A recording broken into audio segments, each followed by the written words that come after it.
any other way.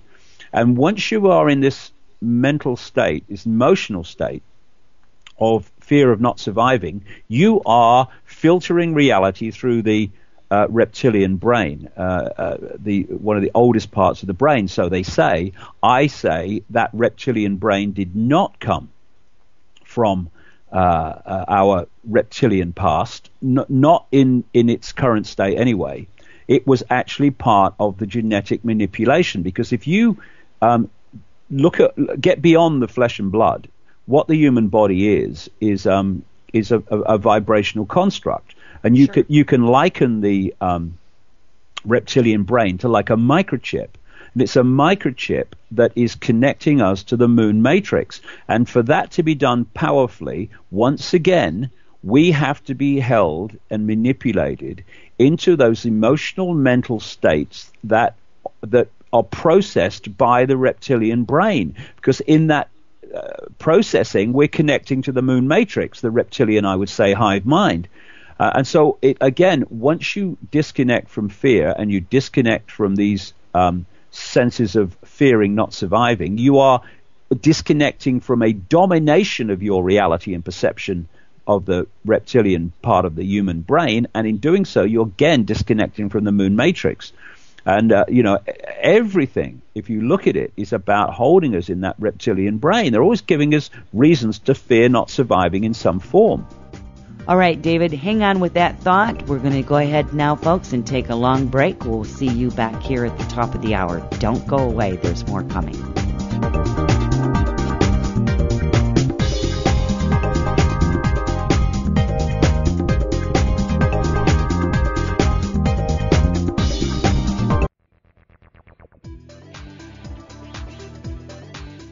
Some of this in years past, and I always thought that the moon was I don't know. There was something strange about it. Yeah, it was just too weird. It doesn't move. It doesn't go anywhere. It just sits there. So, and I thought, okay, so the moon is in charge of our emotions. And again, then I started looking at the waves of energy that comes off the moon and how it influxes it. It has this, it's like an in and out. It's almost like it breathes or something, this emotional impact, and then it draws it away. Emotional impact and draws it away. It's like a breathing mechanism, so to speak, on an energetic level. And I thought, wow, that surely just can't be good for somebody that's wanting to, remain, at peace and calm within, if you've always got this influx and then it goes away, and an influx and it goes away. So I'm looking at this, and what would happen if that was no longer here? Well, what would happen if it was taken out of our orbit? Well, I think it would have certainly initially massive and catastrophic impacts on the Earth, because once it's come in and it has changed the nature of the Earth's spin and the nature of the Earth angle, then of course you have catastrophic implications when it happens, and you'd have catastrophic implications when it left. And I am understanding more and more as I wake up more and more, because it's a process. You don't just wake up; it's a process.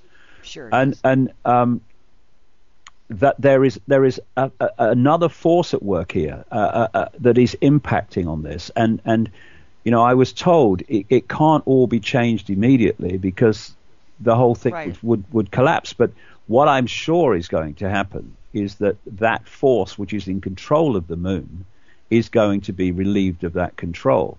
But there's so much more to know, because again, we're just thinking here on the 5 sense level. If you look at the moon, that is just a holographic decoded expression of a waveform construct, and so many things, if indeed everything that we think of the physical reality, is actually changed at the waveform level, what I call the metaphysical universe, which is the information construct from which we decode this, out of that, we decode this holographic reality that appears physical and solid, but isn't. And this is why you can, again, solve the mystery of why quantum physicists can say, well, nothing's solid, it's just vibrating energy. And and yet everything seems to be solid. So how can something like an atom, which has no solidity, create a solid world?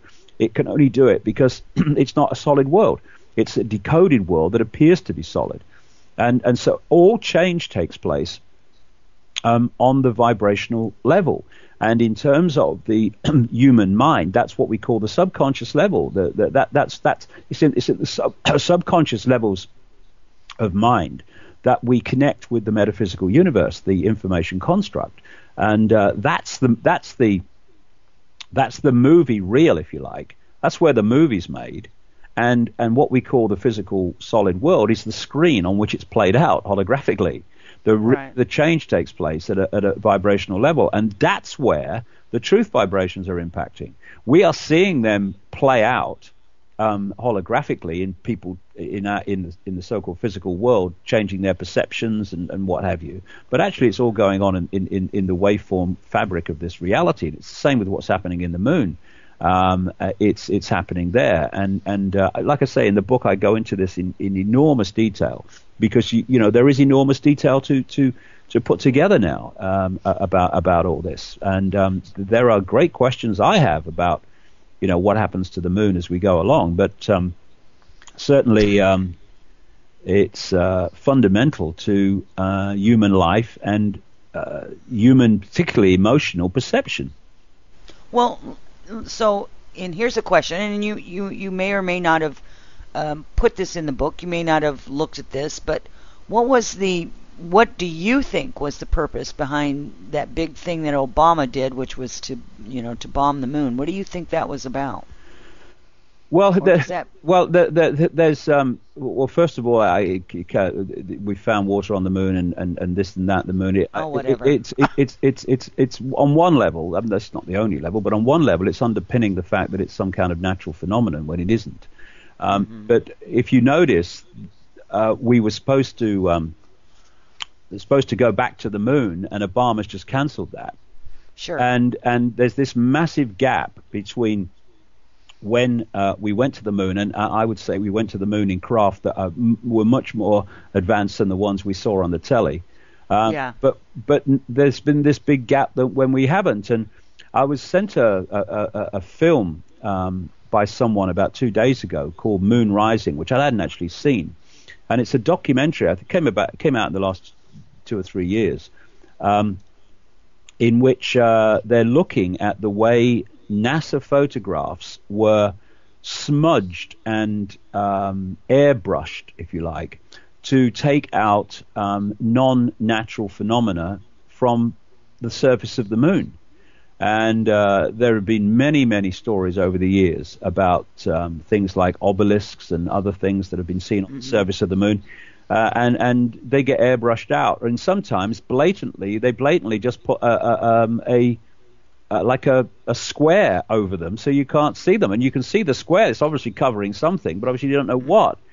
And they're not doing that by accident. I mean, when people have come out in some of these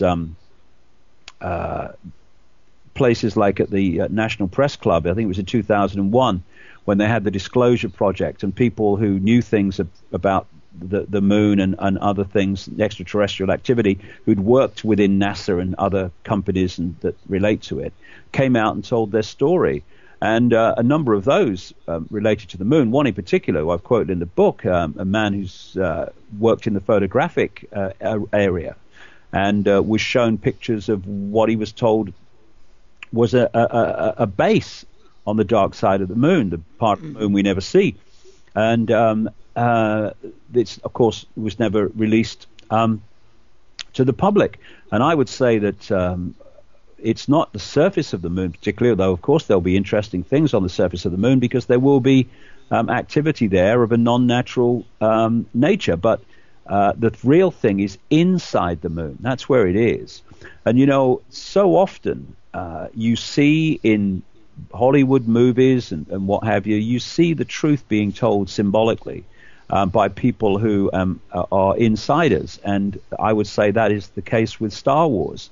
I think, I've been saying in my books for years that George Lucas is an insider who has access to this knowledge, and he's played out in the Star Wars movie series a story that in theme is accurate, and it's not doesn't happen in a galaxy